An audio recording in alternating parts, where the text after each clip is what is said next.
In this video, we'll see how to make delicious onion paratha. This is my all-time favorite. It's very easy to make and the stuffing, though it's simple, it tastes really amazing in this paratha. Let's get started. For this recipe, we need 2 big-sized onions, or you can also use 3 medium-sized. So I'm going to slice these. Do not chop, slice them because the sliced onion stuffing really goes well with the paratha.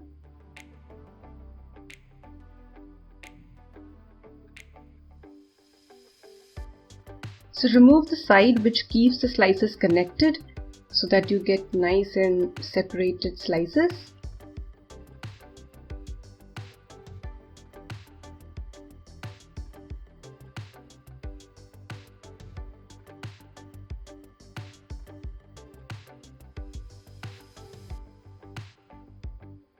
So the onions are ready. Like I said, do not chop them, slice them like I have done. Heat a pan or kadhai and add around 2 tablespoons oil. I am using Disano extra light olive oil here because of its health benefits. To the hot oil add onion, sliced onion. Well, at this stage you need to add first cumin, but I forgot it and I added it in the later stage. Fry the onions till the onions turn golden.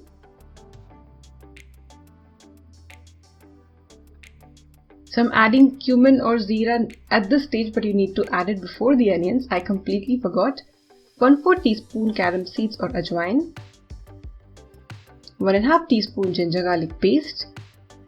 Now saute this mixture for 15 to 20 seconds between low to medium flame or till the raw smell of ginger and garlic is gone. Then add 1 teaspoon Kashmiri red chilli powder and around 1/4 teaspoon turmeric or haldi. 5 tablespoon gram flour or besan. Now at this stage you need to lower the flame. Add some salt as per your taste. Now you need to cook this, just saute or fry this mixture till the raw smell of the besan is gone. It's really important to saute the besan well, otherwise you would get raw taste of besan in your paratha. Now after sauteing between low to medium flame, you need to just put some splash of water and then again saute, and you would see that the entire mixture would come together and would look like this. Now let this mixture cool down completely. Let's prepare the dough. So for that, in a bowl take 2 cups whole wheat flour or Gehun ka atta, your regular one which you use for roti, little salt, 2 teaspoon ghee,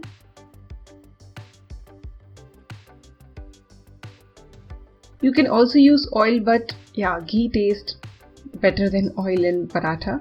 You need to mix everything well so that the ghee and the flour is well combined. Now add water to make a medium soft dough. So I used 1/2 cup plus 2 to 3 tablespoon water, but yeah, if the wheat flour you're using has more fiber in it, you might need a little more water.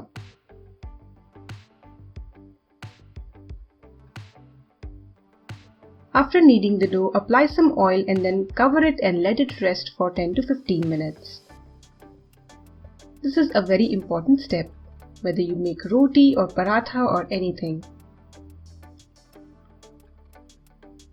After resting the dough, you need to again knead it for 10 to 15 seconds and you would notice the difference in the dough. It would become really nice and smooth. Now take out a portion of this dough and just like we make aloo paratha, we are going to make stuffed parathas using the onion stuffing.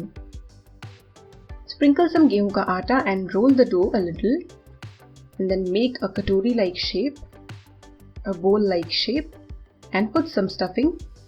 Do not add a lot of stuffing because this is spicy and it's very much flavored, so you don't need to add a lot.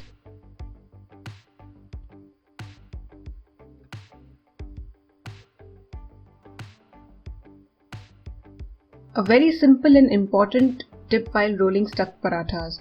You don't need to apply a lot of technique, just keep flipping the parathas and the stuffing would not come from the sides.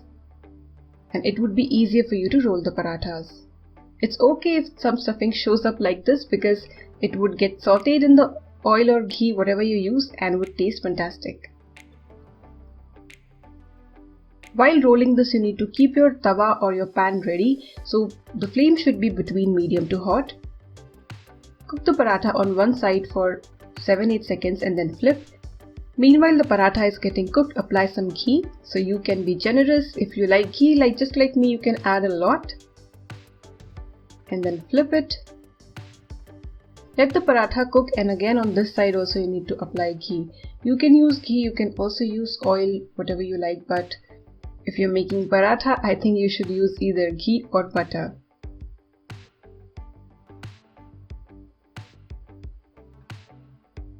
So this paratha is done nice and crispy and as well as soft inside. You need to follow the same steps and make the rest of the parathas. A very simple stuffing, yet it tastes really amazing.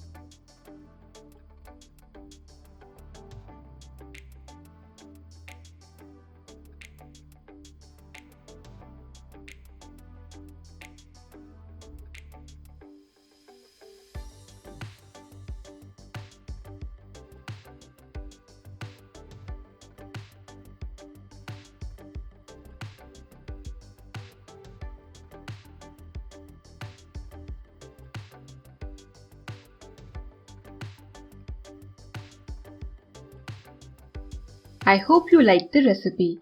Give it a try and enjoy!